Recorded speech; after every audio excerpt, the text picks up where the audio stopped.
ऊंचाइयां वे ही छूते हैं जो फूलों में नहीं कांटों में रास्ता बनाने की हिम्मत रखते हैं। ऊंचाइयां वे ही छूते हैं जो फूलों में नहीं कांटों में रास्ता बनाने की हिम्मत रखते हैं। जय हिंद, जय भारत। आप सभी का पीएस स्टडी में स्वागत है साथियों। इस क्लास में हम सभी प्रतियोगी परीक्षाओं के लिए इम्पोर्टेंट ज्योग्राफी की क्लास देखने वाले हैं। पीएस स्टडी पर 6th क्लास से 12th क्लास तक ज्योग्राफी, हिस्ट्री, पॉलिटी, इकोनॉमी की क्लास चल रही है। तो उसी में आज हमारा चैप्टर फर्स्ट है, क्लास 6th में चैप्टर फर्स्ट भूगोल का, हमारे सौर मंडल में पृथ्वी। एक क्लास हो गई है, एक क्लास ये है। देखो ज्यादा लंबी क्लास नहीं होती है, वो 27 मिनट कुछ की क्लास है, तो आप वो देख सकते हैं। उसके बाद आप ये क्लास ले सकते हैं। ये मैंने बता दिया है पहले ही, जो हमारी पहली क्लास हुई थी, कि जो हमारी ये क्लास है एनसीईआरटी की, जो चैप्टर हैं एनसीईआरटी की बुक्स हैं, सभी एग्जाम के लिए इम्पोर्टेंट हैं। यूपीएससी की जब आप तैयारी करने जाते हैं तो बड़े से बड़ा टीचर, अच्छे से अच्छा टीचर सभी अच्छे होते हैं। तो जब भी आप कोचिंग में जाते हैं, किसी से सलाह लेते हैं, तो सबसे पहली सलाह होती है कि आप एनसीईआरटी पढ़ो, 6th से लेकर के 12th क्लास तक उनमें हो गया। बाकी आप सभी वनडे एग्जाम देते हैं, उनमें सभी में इम्पोर्टेंट होती है, क्योंकि एनसीईआरटी हमारी नींव बनाने का काम करती है। अगर नींव मजबूत होगी तो उस पर हम कितनी भी मंजिलें बना सकते हैं, कितना भी बड़ा घर बना सकते हैं, लेकिन अगर नींव ही मजबूत नहीं होगी तो एक भी मंजिल उस नींव पर नहीं टिक पाएगी। तो आप चाहे छोटी जॉब पाना चाहते हैं, चाहे बड़ी जॉब पाना चाहते हैं, यही जो बात है वो स्टडी में भी लागू होती है कि आपकी नींव मजबूत होना जरूरी है। अगर आपकी नींव मजबूत नहीं है तो आप छोटे से छोटा भी एग्जाम नहीं ले सकते हैं। इसीलिए हमने नींव को मजबूत करने के लिए एनसीईआरटी की क्लासेस चलाई हैं। आप सभी का सपोर्ट मिलेगा अच्छे से, तो हम इन क्लास को कंटिन्यू कर देंगे। और मैंने तो ये कंटिन्यू करने के लिए कि आपको 6th से 12th क्लास तक पूरी एनसीईआरटी पढ़ा दूं, ताकि आपको फिर इधर उधर ना भटकना पड़े और आप अपनी जॉब को आसानी से प्राप्त कर लें। तो इसी को चलते हुए हम यहाँ पर देखने वाले हैं क्लास 6 का चैप्टर फर्स्ट, हमारे सौर मंडल में पृथ्वी।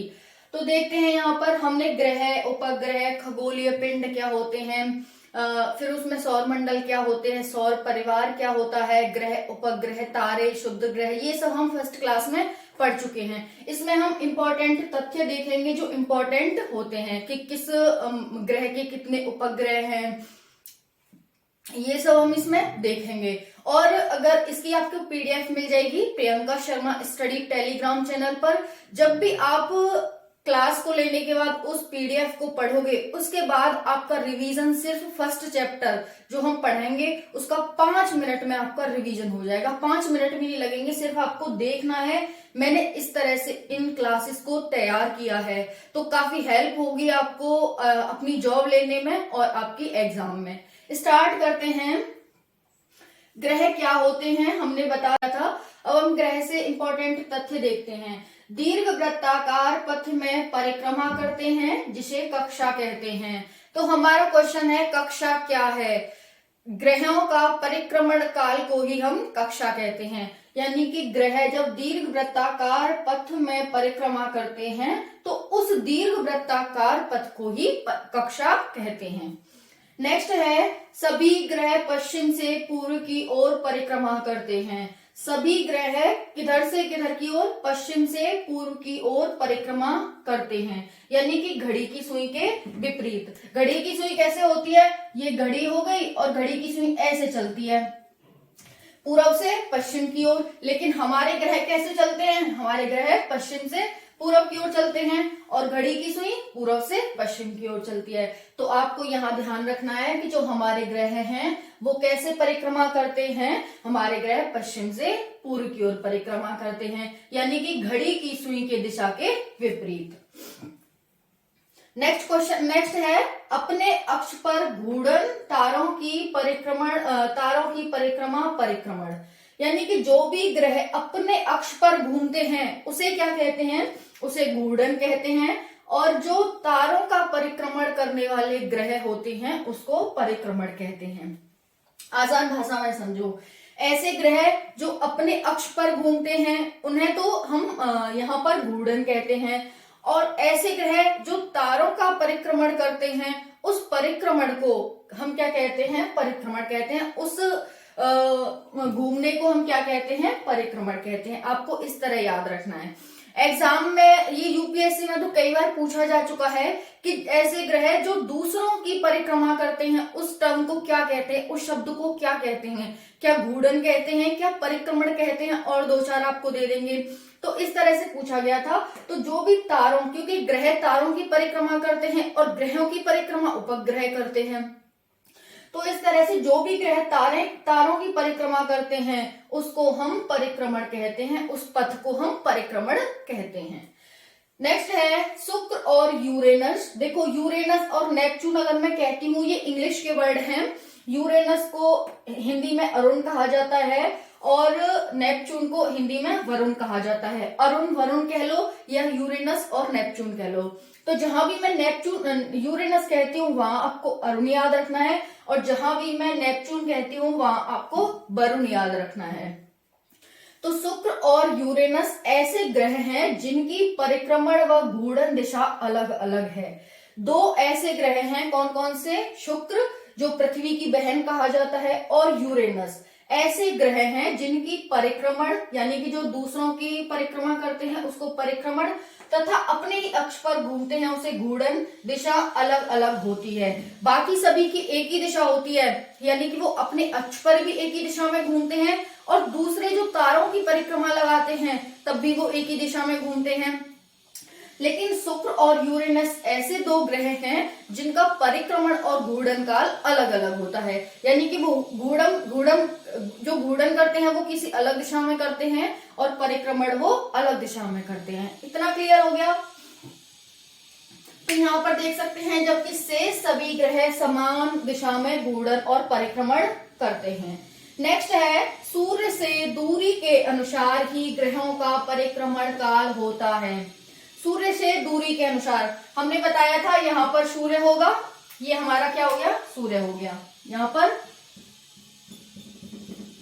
ये हमारा सूर्य हो गया। अब सूर्य से दूरी के अनुसार ही क्या होता है? ग्रहों का परिक्रमण काल होता है। बुध सूर्य के पास है, इसका छोटा परिक्रमण काल होगा। मंगल बुध से थोड़ा दूर है, इसका थोड़ा ज्यादा होगा, इसे थोड़ा ज्यादा चक्कर लगाना पड़ेगा, ज्यादा पथ कवर करना पड़ेगा। सेम ऐसे ही शुक्र, बृहस्पति, वरुण, अरुण और यहाँ पर यूरेनस, नेपच्यून के साथ होता है। इस तरह से आप देख सकते हैं। लेकिन यहाँ पर ये मैंने आकार के अनुसार लिखे हैं तो हम यहाँ पर नहीं कर सकते, लेकिन जो मैंने पहली क्लास में बताया था वो मैंने दूरी के अनुसार बताया था कि सबसे पास बुध होता है, फिर शुक्र, फिर मंगल, फिर बृहस्पति, फिर इस तरह से शनि, अरुण और वरुण होते हैं। यहाँ इस तरह से बताया था। तो आप देख सकते हैं जितना सूर्य के जो भी ग्रह पास होगा उसे उतना ही कम चक्कर लगाना पड़ेगा सूर्य की परिक्रमा करने के लिए, और जितना ज्यादा दूर ग्रह होगा सूर्य से उसे सूर्य की परिक्रमा करने के लिए उतना ही पथ ज्यादा कवर करना पड़ेगा। तो यहाँ पर ये हो गया कि सूर्य के निकट ग्रह का सूर्य के से दूरी के अनुसार ही ग्रहों का परिक्रमण काल होता है। जैसे बुध 88 दिन में सूर्य की परिक्रमा कर लेता है, वहीं पर नेपच्यून को 165 वर्ष लगते हैं। आप सोच सकते हैं, यहाँ पर देख सकते हैं। तो इस तरह से इनका परिक्रमण काल होता है। नेक्स्ट है सूर्य के निकट ग्रह का ताप अधिक होता है। जो भी सूर्य के निकट ग्रह होगा उसका ताप भी अधिक होगा क्योंकि वो पास है, और जितना दूर होगा उसका ताप भी कम होगा। लेकिन यहीं पर एक आपके लिए क्वेश्चन बन जाता है जो एग्जामिनर आपको घुमाने का काम कर सकता है कि बुध और शुक्र में से किसका तापमान अधिक होगा। बुध और शुक्र में से किसका तापमान अधिक होगा?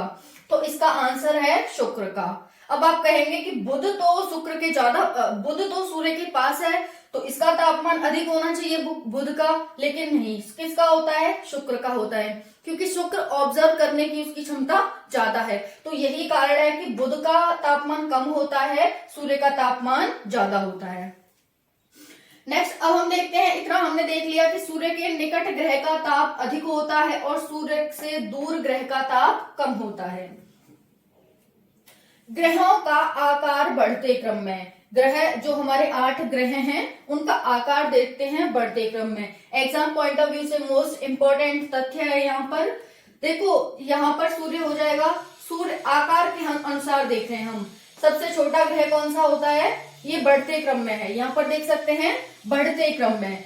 तो बुध हो जाएगा सबसे छोटा, उससे बड़ा मंगल, उससे बड़ा शुक्र, उससे बड़ा पृथ्वी, वरुण, अरुण, शनि और सबसे बड़ा बृहस्पति। तो आप यहाँ पर देख सकते हैं बुध, मंगल, शुक्र, पृथ्वी, वरुण, अरुण, शनि और बृहस्पति होते हैं। वहीं पर जो हमने कल वाली क्लास में देखा था वो हमने सूर्य से दूरी के अनुसार देखा था। तो यहाँ पर 2 ही क्वेश्चन बनते हैं, सूर्य से दूरी के अनुसार और सूर्य से आकार के अनुसार, यानी कि आकार के अनुसार और दूरी के अनुसार इनका क्रम पूछा जाता है आपसे एग्जाम में, इसलिए इंपॉर्टेंट हो जाता है। आप इसे ट्रिक से भी याद कर सकते हैं, BMSPVASD इस तरह से, या फिर इंग्लिश में जैसे बुध को वेडनेसडे, मंगल को ट्यूसडे, शुक्र को फ्राइडे, पृथ्वी को अर्थ, वरुण को नेपच्यून और अरुण को यूरेनस, इस तरह से आप देख सकते हैं। यहाँ पर इस वरुण का हो जाएगा, यहाँ पर वरुण का नेपच्यून और अरुण का हो जाएगा यूरेनस, ठीक है, इस तरह से आप देख सकते हैं। वेट फी नस्ट इस तरह से आप ट्रिक से इसे याद कर सकते हैं। वेट WT ले लिया हमने, फी नस्ट LUST, तो वेट फी नस्ट हमारे आकार के अनुसार ग्रहों का क्रम हो जाएगा छोटे से बढ़ते क्रम में। अब नेक्स्ट देखते हैं उपग्रह। ग्रहों की हमने सारी जो भी हमारे क्वेश्चन बन सकते थे हमने यहाँ से देख लिए, इससे बाहर एक क्वेश्चन नहीं बनेगा ग्रह से। नेक्स्ट है उपग्रह। सौर परिवार में 49 उपग्रहों की खोज हो चुकी है। ये सिर्फ सौर परिवार के हैं 49, लेकिन ये NCERT के अनुसार हैं। अभी तो हमारे बहुत सारे उपग्रह की खोज हो चुकी है, यहाँ पर देख सकते हैं। तो इसे नहीं माने सौर परिवार में, यहाँ पर इसे काउंट करके यहाँ पर आप फुलफिल कर लेना कि कितने टोटल उपग्रह हैं। यहाँ पर हम देखेंगे उपग्रहों की संख्या, तो वहां पर आप लिख लेना इसे। अब देखो यहाँ पर सौर परिवार में अनेकों उपग्रहों की खोज हो चुकी है। बुध शुक्र को छोड़कर सभी ग्रहों के एक या एक से अधिक उपग्रह हैं। बुध और शुक्र हमारे ऐसे ग्रह हैं जिनका कोई भी उपग्रह नहीं है। बुध और शुक्र को छोड़कर सभी ग्रहों के एक या एक से अधिक उपग्रह हैं। इंपॉर्टेंट है। अब नेक्स्ट देखते हैं, उपग्रह देख लिए। उपग्रह क्या होते हैं? जिनका अपना प्रकाश नहीं होता, सूर्य से परावर्तित प्रकाश से ही चमकते हैं। चंद्रमा रात में क्यों चमकता है? क्योंकि दिन में वो सूर्य से रोशनी को, प्रकाश को परावर्तित कर लेता है और फिर नाइट में चमकता है। नेक्स्ट देख सकते हैं आप चंद्रमा। चंद्रमा क्या है? एक उपग्रह है और एक पहला ऐसा उपग्रह, इकलौता ऐसा उपग्रह है जो कि प्राकृतिक है। कल हमने देखा था उपग्रह 2 प्रकार के होते हैं, मानव निर्मित और प्राकृतिक। प्राकृतिक में हमने एग्जाम्पल चंद्रमा का लिया था और मानव निर्मित में हमने एग्जाम्पल आर्यभट्ट का लिया था। तो इस तरह से देख सकते हैं। तो चंद्रमा उपग्रह के बारे में हम देखने वाले हैं। चंद्रमा का व्यास, हाँ यहाँ पर देख सकते हैं, चंद्रमा का व्यास पृथ्वी के व्यास का 1/4 गुना है। पृथ्वी का व्यास अगर 4 है तो चंद्रमा का व्यास 1 है। यानी ऐसे ले सकते हो, अगर पृथ्वी अगर चंद्रमा इतना बड़ा है तो पृथ्वी इतनी बड़ी है, यानी कि ये 1 भाग है तो ये 4 भाग है। इस तरह से आप देख सकते हैं। तो यहाँ पर ये इतना आपने देख लिया कि चंद्रमा का व्यास पृथ्वी के व्यास का 1/4 भाग है। पृथ्वी से चंद्रमा की दूरी 3,85,005 किलोमीटर है।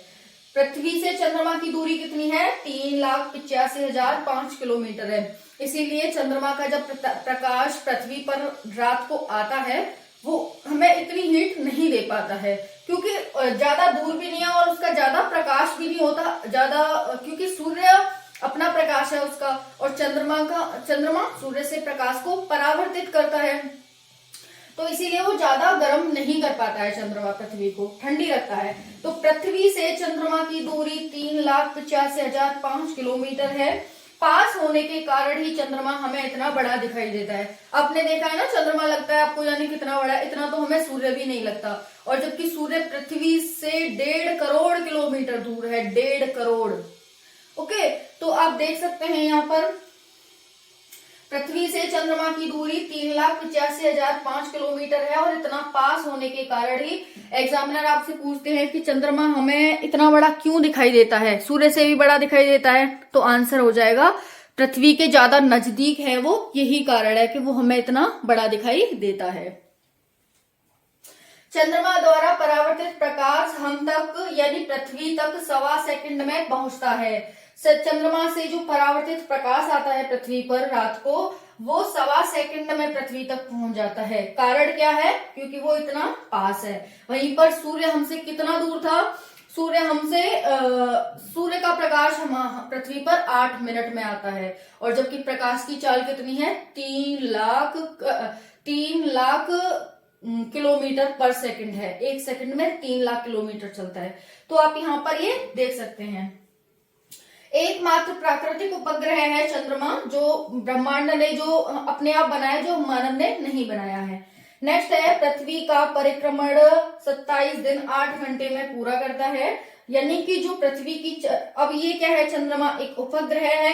किसका है? पृथ्वी का। तो पृथ्वी की परिक्रमा करेगा, कितने दिन में करता है? 27 दिन 8 घंटे में पूरी परिक्रमा कर लेता है चंद्रमा पृथ्वी की, तथा अपने अक्ष पर भी इतने ही समय में घूर्णन करता है। मैंने बताया था परिक्रमण क्या होता है? जो दूसरों का चक्कर लगाते हैं, और घूर्णन क्या होता है? जो अपने ही अक्ष पर घूमते हैं। तो परिक्रमण काल कितना है चंद्रमा का? 27 दिन 8 घंटे। और घूर्णन काल कितना है? घूर्णन काल भी इसका इतना ही है। यानी कि उसी समय में चंद्रमा अपना भी चक्कर कर लेता है और पृथ्वी का भी चक्कर कर लेता है। अपना चक्कर क्या करना? जैसे देखो, इस तरह से समझे, ये पृथ्वी है और ये यहाँ पर चंद्रमा है।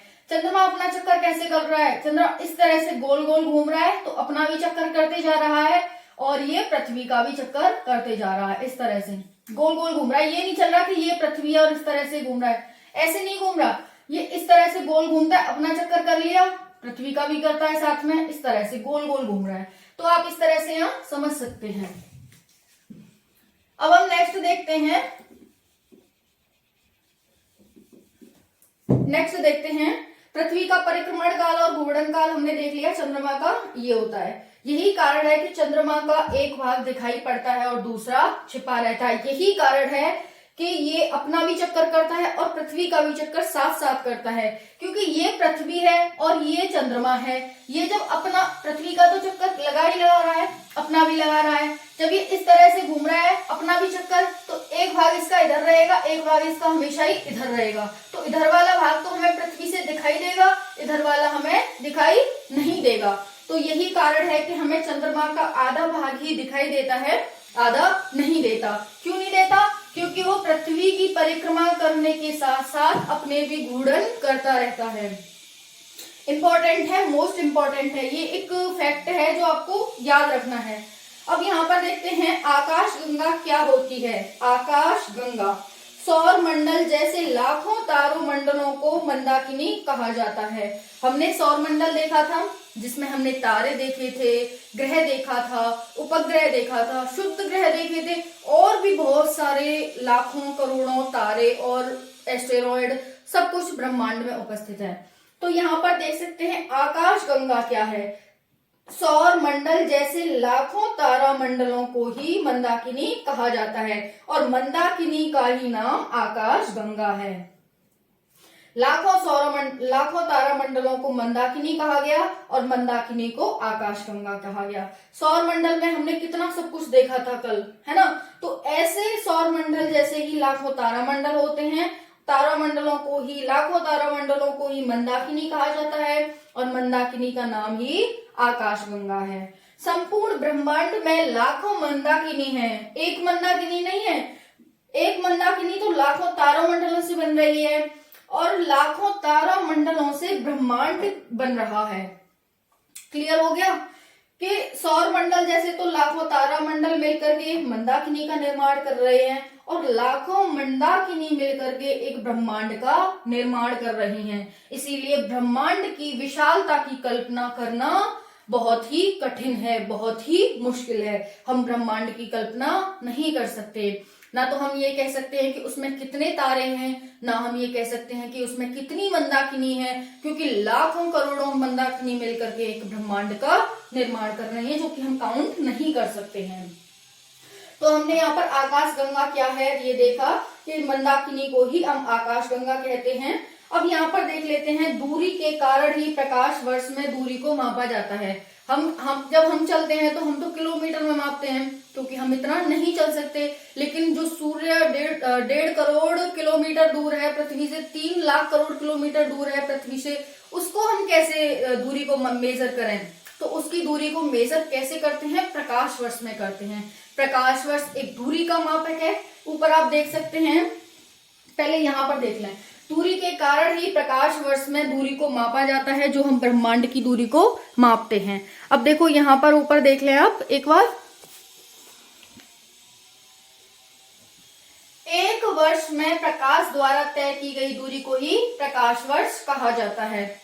आपसे एग्जामिनर पूछे कि प्रकाश वर्ष क्या है, चाहे इंटरव्यू में पूछे, आप किसी अच्छे एग्जाम का इंटरव्यू देने जा रहे हैं, वहां पर पूछे कि प्रकाश वर्ष क्या है, तो एक वर्ष में प्रकाश द्वारा तय की गई दूरी को ही प्रकाश वर्ष कहा जाता है।